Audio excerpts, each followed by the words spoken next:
Your Shopify store is bleeding money and you don't even know it. Every visitor that lands on your site and leaves without buying isn't just a missed sale. It's wasted ad spend, wasted time, and wasted opportunity. Most store owners think that the problem is their traffic quality or their pricing. But after looking at hundreds of stores, I can tell you the real issue is usually much simpler to fix. I've looked at hundreds of Shopify stores over the past few years and keep seeing the same design mistakes over and over again. These aren't small tweaks. These are conversion killers that are literally costing you thousands of dollars every single month. So in the next 10 minutes, I'm going to show you the 7 biggest design issues that are destroying your conversion rate, and more importantly, exactly how to fix them. And trust me, some of these are so simple, you can fix them today and start seeing results by tomorrow.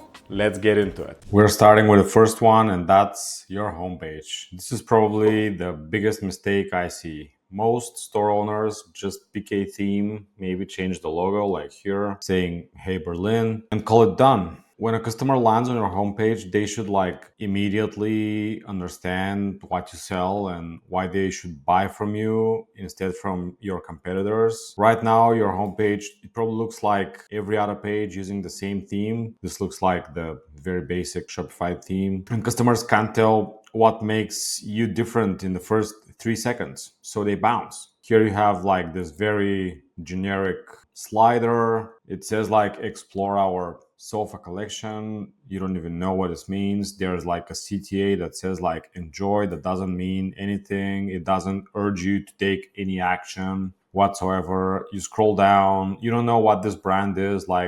Here they talk about sofas, and then you scroll down and you see some bags, new arrivals. The CTAs are pale, so you can't really understand what this store is selling immediately. And there's no social proof whatsoever, no media coverage, nothing. There's some stock photos. It's looks really like any other store, and it's definitely something that you should avoid. When someone lands on your page, they should feel and they should see that you've made an effort, that you're really involved in your brand and what you're selling.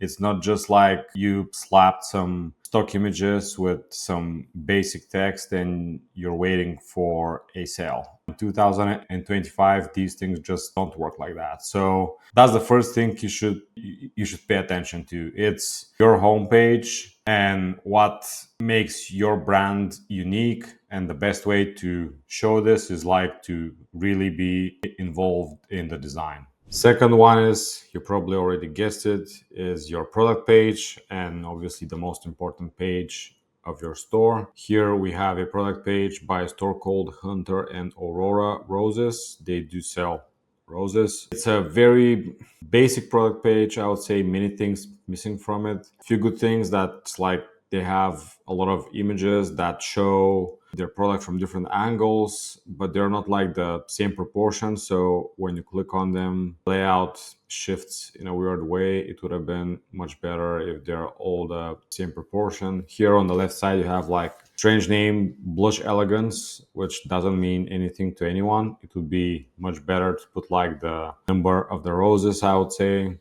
It's good that you can choose the delivery date from the product page itself. Obviously, that's very important when you're offering flower delivery. It's also good that you can write a personal note on the PDP before you actually add the product to the cart. That's great. Here underneath the most important CTA of the whole page, add to cart, you have the privacy policy and the shipping and returns policy. I don't think that this is the most important thing that you should put here. It would be much better to put a reassurance that if you buy today, it will always arrive fresh, or if you offer some kind of a discount, to say that you have a discount right underneath the CTA. Also, something interesting, the box and the CTA are the same color. So when you're on this viewport, the CTA is not sticking out enough. It would have been much better if they use a contrasting color for the CTA that's not used anywhere else. Right now, when you look at the page, this doesn't really stick out very well. Scrolling down, you have like a big chunk of text that no one is going to read. In 2025, the average time spent on page is only 40 seconds. So every single second counts. Would have been much better if like this is illustrated with icons that it has like luxury box, the color of the roses, how long they're going to last, and things like that. Here you have actually like a text that is like bullet points. Again, it's very long. Maybe it would have been better if these are like visualized with icons and a bit shorter text. And right after this, you have the frequently asked questions, and then you may also like a lot of things are missing here. It would have been much better if they have added some social proof on this page, some people that actually bought this and enjoy it. It would have been much better if those are videos as well. It would have been good if they had like some media coverage added here, like if they've been mentioned in online media outlets, newspapers, or TV. All of this is missing. It's basically like the gallery and a big chunk of text in the CTA. There's like much more that you could do here, and actually this looks like your regular cookie cutter product page from a theme, which you definitely should avoid. A lot of things to be done here. At the very bottom, they do have like a customer reviews section. It doesn't show any reviews at the moment, and the CTA is like not in the style of the whole page. So these are definitely things that you should avoid when you're designing a product page. Something that I have mentioned before as well is that your store should really look like that you've put like a lot of thought into it, because this is actually your product, and it shouldn't look like any other store out there. Step is your checkout process is too complicated. Actually, you can't have a complicated checkout process on Shopify, because Shopify has the best checkout on the internet, best converting one on the internet. So for this one, I would say that it's like very important is not to have only like an add to cart button, especially on your collection page. Instead of add to cart, it's much better to have buy now. This doesn't count for like all products, but if you want customers to convert faster, you definitely should consider adding like a quick buy now button. With this example, a site called Craft Central, they sell craft beers. When you click add to cart, you need to choose like the quantity afterwards. It could have been like all together, like you choose the quantity and click add to cart, and then after you do it, you have to go to the shopping cart yourself, like you're not redirected or it doesn't open like immediately, so you know that you have actually added these, and only then you can click to check out and proceed. It would have been much better if this was one seamless process with a quick buy now button. Next up, which I think is the most important one, is that your store is not optimized for mobile view. Here we have this website called Vita Nuova. They sell supplements, and when you land on their mobile page, you can immediately see like a lot of problems. First and foremost, their slider is not optimized for mobile. The text is very small, it's horizontal, and it's like very narrow. You can barely read what this says. It does have like CTAs on the sliders, but they're like obscured by the navigation. And what I want to share is like you don't even have to use sliders on your store. This is like very outdated approach to showing content on ecom. According to Baymart Institute, who do UX research for ecom, users don't really like sliders because they resemble ads, and you should definitely avoid this altogether. But here, even if they decided to use it, it's not optimized at all for mobile. You can barely read what it says. The CTAs are all different colors and very small text. You actually have to pinch zoom to read or to click if you want to click on anything. So it's really something that you should take into consideration. More than 70% of all your traffic will be coming from mobile phones, and this should be top priority for you when you're building your e-com store. It's very, very, very important to be like really well optimized for mobile, which this store isn't. They have like side button here for reviews. They have another floating button for gifts. It's asking me to become a member. I think this is like a loyalty program of some sort. I don't think this belongs here as a floating button. It obscures like too many important things on this page, not to mention that their CTAs are like very, very weak, only outlined. You can barely read that to cards. It's very poor choice of colors. You have like loads of text that I mentioned already that no one is going to read. So there's like a lot of problems here that they should definitely address. If you're watching this and recognizing some of these challenges in your own Shopify store, you're not alone. This is exactly what we help brands solve every single day. If you'd like expert support to improve your store's design, performance, and conversions, click the link in the description to book a free strategy call with our team. And now, let's get back into it. Next one that I want to show is social proof. You should definitely not be missing this. Here's a Japanese store called Oitomi that is selling iron kettles and teapots. Beautiful products, by the way. Again, many things to fix here, but the most important thing is like they don't have any social proof anywhere to be found on this website. If you click on their homepage, they explain a lot about the history of the product, how it's made and where it's made, but it doesn't look like anyone has ever bought from here, which is very important. Maybe like half of the people that will land on your website will base their choice on what others have done. And this is like one of the biggest objections when you're selling online. Has someone else bought this? Are they happy about it? And if you're just starting out, maybe you should take like your family and friends to record some videos with your product and say how good it is. Like, you should never have a product on your website that doesn't show any type of social proof. This is like,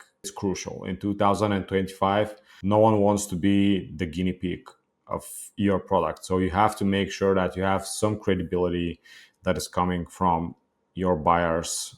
Another extremely important thing is site speed.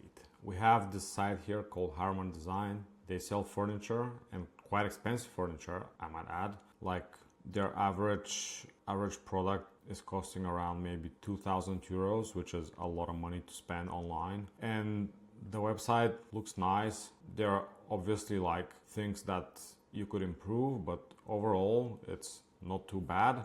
When we go to page speed insights and we see the results, they are far from great. As you can see, like on mobile, the LCP, or largest contentful paint, which means either like the largest image or text block in the viewport, how long it takes to load, it's like 17.1 seconds.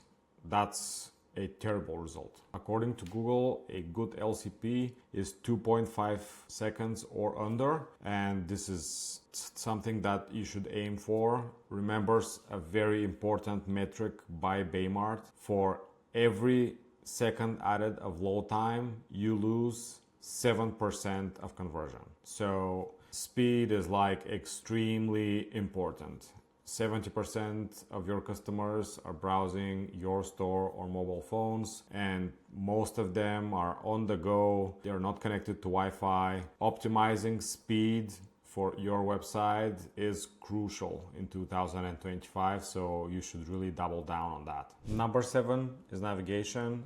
And back to the guys from Vitanova. As you can see on mobile here, it's crammed with icons on top. You have the logo, you have the search icon, the profile icon, the cart icon, the menu, and then the language switcher, all on one. And these icons are actually very small for mobile, so it would be like very difficult to tap on them. But I would say that the search bar, the profile, and the language, they don't belong here. What you need here is like the logo in the center. On the left, the hamburger menu, and on the far right, the cart icon, and that's it, nothing else. You should simplify this, not make it more complicated. And when you click on the hamburger menu, you see like health need and product type, new product, sale, and then you have articles and contact and reviews. Like contact and articles, I think that's like an afterthought. It's much more important to have like the product here. It's good that I have like the health needs, let's say, but when you click on it, you have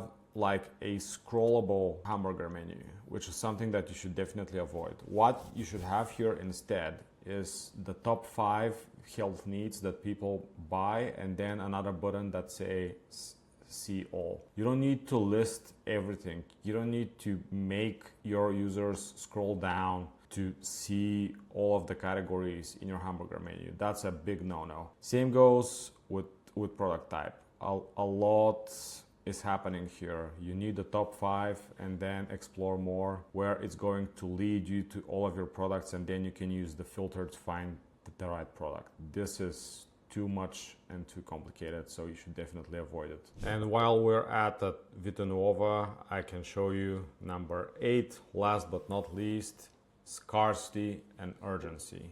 These are psychological triggers that will definitely help you sell more on your website. Let's see, on the product page, somewhere near the Buy It Now button, you can show how many people have bought this in the last day or hour. You can show like an offer that is time-based. So if you add this to your cart in the next 5 minutes, let's say you can get 5% off or 10% off. These are proven tactics that work 100%, and you should definitely utilize them on your product page, especially for products like supplements, beauty products, and stuff like that. So definitely keep that in mind. You don't even need to use like any complicated interactions or write code. You can download an app from the Shopify App Store and add this like with 2 clicks, and it's not going to cost you more than like